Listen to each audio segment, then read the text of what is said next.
Hi guys, welcome back again. It's your boy, Anson Cochito, Alphaleo, and this is the post-match analysis between Chelsea and Crystal Palace. So, we already know 0-0, 0-0, the first game of the season at Stamford Bridge. It's not what we hope to get. It's not the result that we hope to get, but we take it on the chin and we'll go to the next one. On to the next one. It's just a game out of 38 games this season, right? And it's a lesson for us to learn that there will be some teams like Crystal Palace in the English Premier League that will be very tough to beat, right? I want to give kudos to Oliver Glasner and also the team, because the structure of his team today, it shows that they are so freaking compact.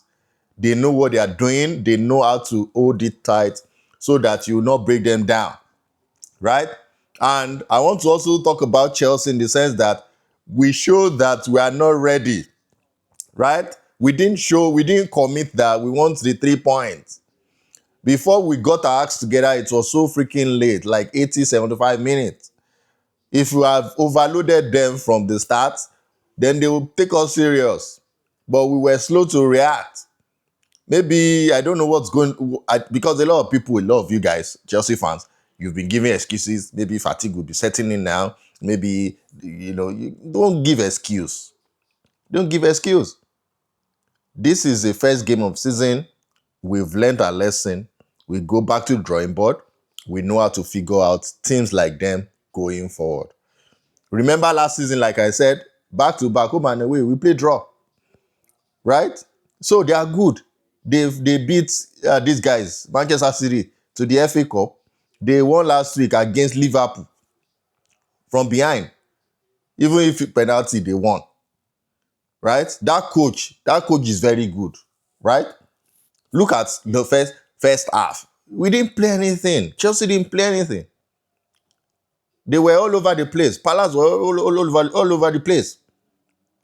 From Eze to Ismail Assar, from Mateta. Even their wing backs, Munoz and Tyree Mitchell. So they are a good team. So don't let us be emotional. Don't let us castigate our Chelsea players that they didn't play anywhere. They didn't do that. No. It's not time to trade blames. Remember, we have new players that have just joined, Joao Pedro and also Gittins. Right? Remember. So our players need to gel very well to understand, okay, a different approach. The concern and what I see is the first half, we were not aggressive enough. We didn't take the game to them that, okay, you guys want to be tough, right? And we can also be tough like that. And that is what Rich James noticed. And that's what gave him the yellow card against Eze.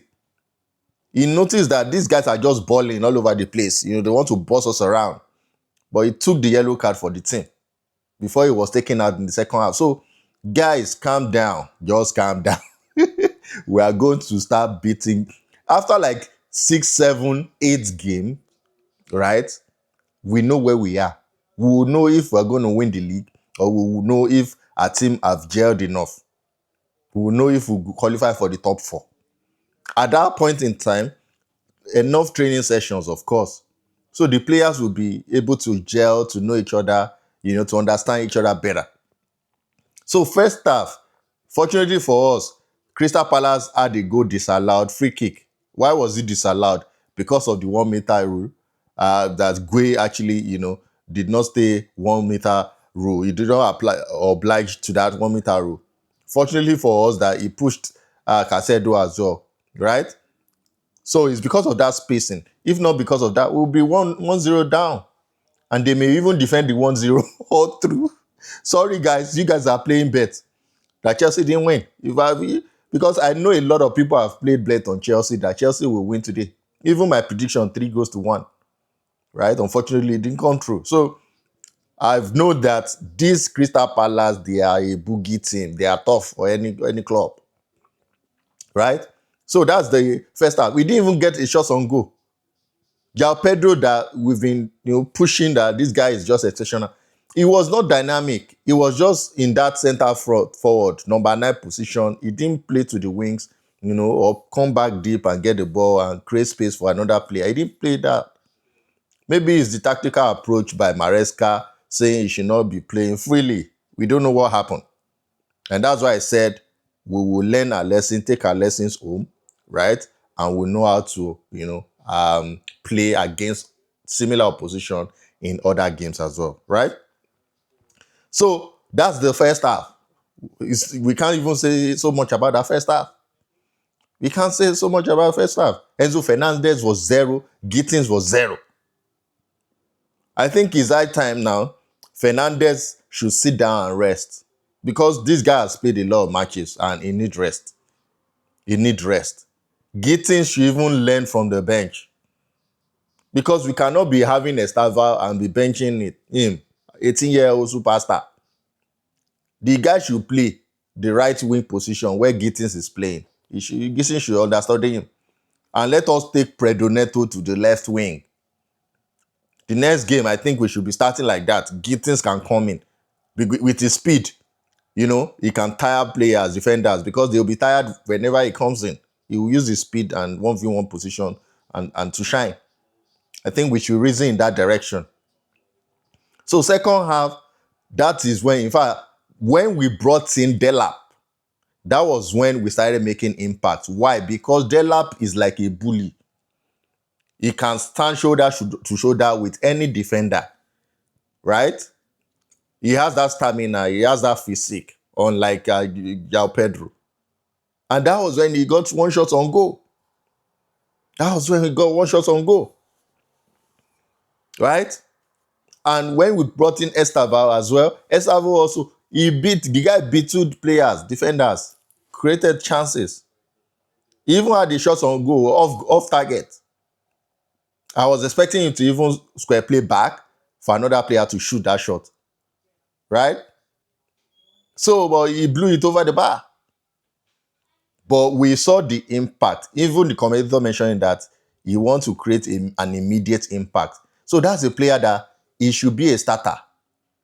And I see reason why we need Xavi Simons and Garnacho now. Because Garnacho also, if he's on the bench, he can do something from that left wing. And Xavi Simons also can do something in that midfield. Because Palmer was not there today. He didn't play so much today. And I realized that if Palmer is off, Chelsea may struggle. So we need a creative player like Xavi Simons. I just hope that this week, Bayern Munich quickly advanced on Christopher Nkunku, get Nkunku out, so that we can get Xavi Simons. He scored an assist yesterday. He was saying that he wants people to call, he wants Chelsea board to call him. He wants to come. It's Chelsea or no other club. So it's very important that we get Xavi Simons here. Because Palmer, if you are tired, you also need rest. Let's twist and change some things. It's very important. So overall, this is the summation of the game. Our players were slow to react. They were bullied off the ball. In fact, Mateta and Acheampong, I want to say good job to Acheampong. He did very well against Mateta and also against any front line. Smalasa. He did very, very well. And we need to talk to Robert Sanchez. The guy is always coming out. Because on 2 occasions, Eze wants to chip the guy. Mateta also wants to chip the guy. So Sanchez, borrow yourself brain. Borrow yourself brain. Don't come out anyhow. It's very important. Because if you play against another opposition now, they will see you and they will just chip the ball, and they will score. So apart from that, the second half, Delap, Estevão, they played very well. And like I said, right wing Estevão, left wing Pedro Neto. Pedro Neto, very good, all-round play. He's not going to the bench at all. I know that guy he will not go to the bench. And I noticed something when Estevão came in. That's what I said about our coach Maresca. Maresca is taking Palmer to play in that left side of the midfield and play along with Pedro Neto. He kept on playing in that direction. And I've been wondering that, okay, if you are playing, there's no result over there. So why can't you come to Estevão right wing? You play with Estevão as well. I think you should be able to play very well in that position. So that's the lessons that we need to learn. I think we need to switch things up. We have the dynamics, we have the players that can, take this to their hands and change it.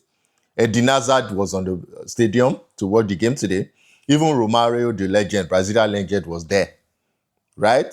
So Malo Gusto came in also, and I want to say very well done to this guy. What's his name? That is actually playing with Acheampong, Trevor Chalobah. Chalobah did very well. Very well. We missed Tosin, but Chalobah did very well. Acheampong did very well. So the only two guys that I know did not even have a game, Enzo Fernandez and Gittins. They played nothing. They played nothing. I think they need to rest.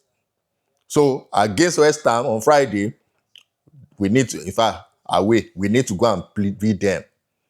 That ground butter that Sunderland flogged 3-0. We have to flog them more than 3-0. That's my submission.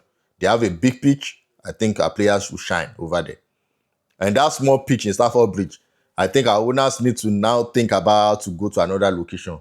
We need to play in a very big pitch, wide pitch, that will help our players to play 1v1. We need speed, counter-attacks. In fact, during this game today, there was a moment where the pass was supposed to go to Estevão. You were going to Pedro Neto. I can't remember somebody that passed to Pedro Neto. I don't know why. That decision making also is crucial when you want to break away. But overall, like I said, Anson Kochito Alphaleo, I will take it on the chin on to the next game. It's just the first game of the season, and we will learn. I don't want to hear any excuse that is fatigue. Club World Champion. It's fatigue. No excuse. No freaky excuse. Here we go again. Right? So, and let's see what's going to happen against West Ham. We need to, because the first 6 games now, there are teams, we are playing against teams that we need to get 3 points all through. No brainer. So we should not have any excuse now that, okay, we are playing draw. No, this is the time that we need to get all the 3 points before we meet the big boys. Remember, Man City won. Arsenal currently, I'm looking, Arsenal and United, they are playing right now. And Arsenal is playing 1-0. So it's high time we get our acts together. We hit the ground running. No time. No time to waste. So let me know your comments in the comment section. What do you think about the scoreline? What do you think about your players? Or what do you suggest that is going to happen next week or going forward? The players that we need to actually, bring them in to start from start. For example, I just remembered now, Andre Santos came in, and on 2 occasions, one, he did one kind of a pass, like an assist, right? And the second one, a left-footed shot over the bar. That should have been a goal at stoppage time. What, 6 minutes stoppage time? That should have been a goal. Left-footed shot, blasted over the bar. But we saw that Santos can play the way Enzo Fernandez is playing. So let me know in the comment section, what do you think about the overall summary of this game, Chelsea, Palace, and going forward to the next game, West Ham. Who do you think should start going forward? Who do you think we should bench? What do you think, or what formation do you think we should have going forward? And Xavi Simons, like I repeat, it needs to come as soon as possible. Thank you guys for liking, for subscribing. It's your boy Anson Kochito Alphaleo, and cheers, guys. Don't forget, like, subscribe, and share to your family and friends. Have a wonderful day. Bye.